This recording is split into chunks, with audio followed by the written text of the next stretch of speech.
Hey weirdos, Evan Jarvix with Make Oklahoma Weirder, and my eyes have seen better days, but here I am, here you are, and it's August 17th, Monday morning, and I'm going to kick things off with the Oklahoma Gazette because their awards are open again this year for 2020.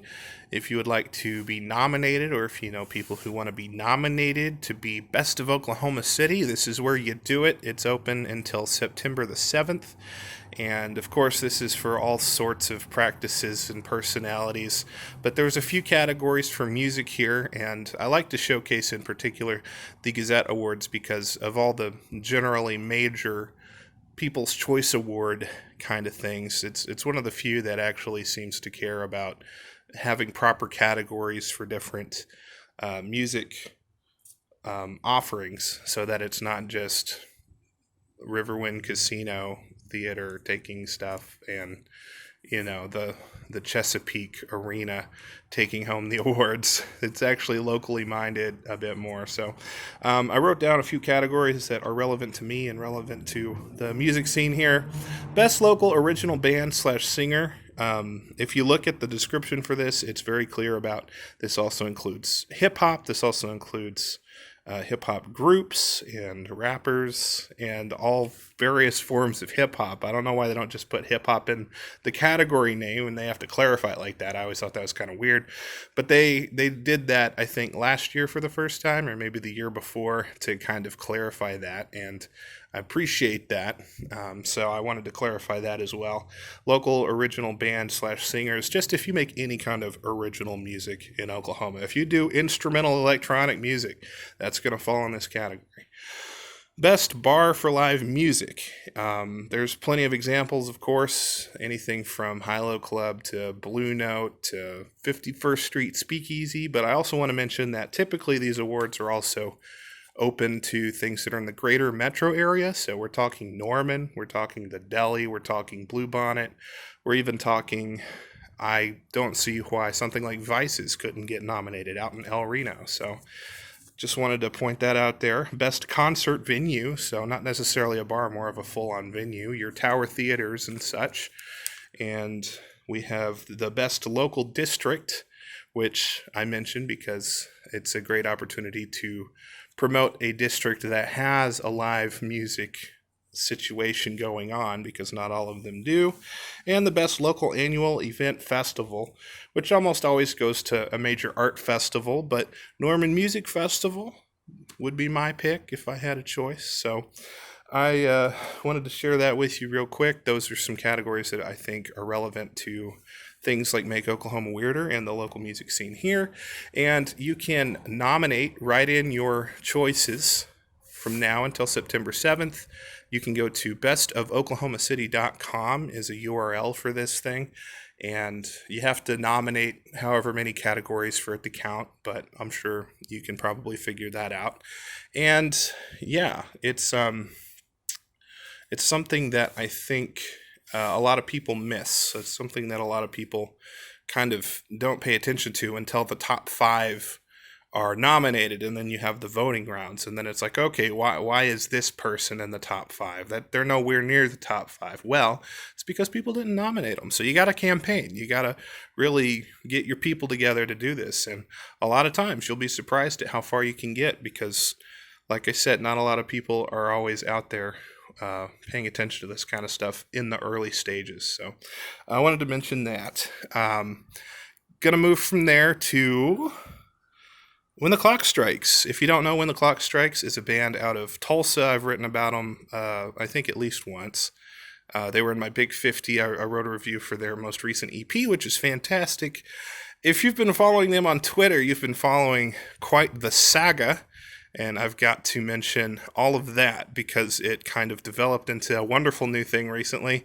The drummer for When the Clock Strikes has, for no reason that I can discern, decided to make a big public show of support for Red Baron Pizza, the frozen pizza company, and eating pizzas frequently and posing with pizza boxes on camera. I didn't go all the way back, but I can see that he's been doing this for over a month, just trying to tag Red Baron Pizza, not outright asking for a sponsorship or anything, but just saying, hey, I'm eating your pizza, which is fun and a very pop punk thing to do.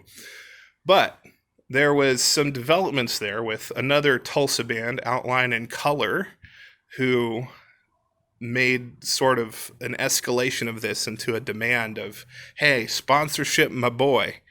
We need sponsorships. And the Stevia Show, which is a podcast up in Tulsa that's very in touch with the alternative music scene, jumped on that bandwagon, and together they started really pushing for a sponsorship for When the Clock Strikes, or at least for the drummer, for, posing for this pizza company, even threatening to get DiGiorno in as a competitor and start supporting DiGiorno.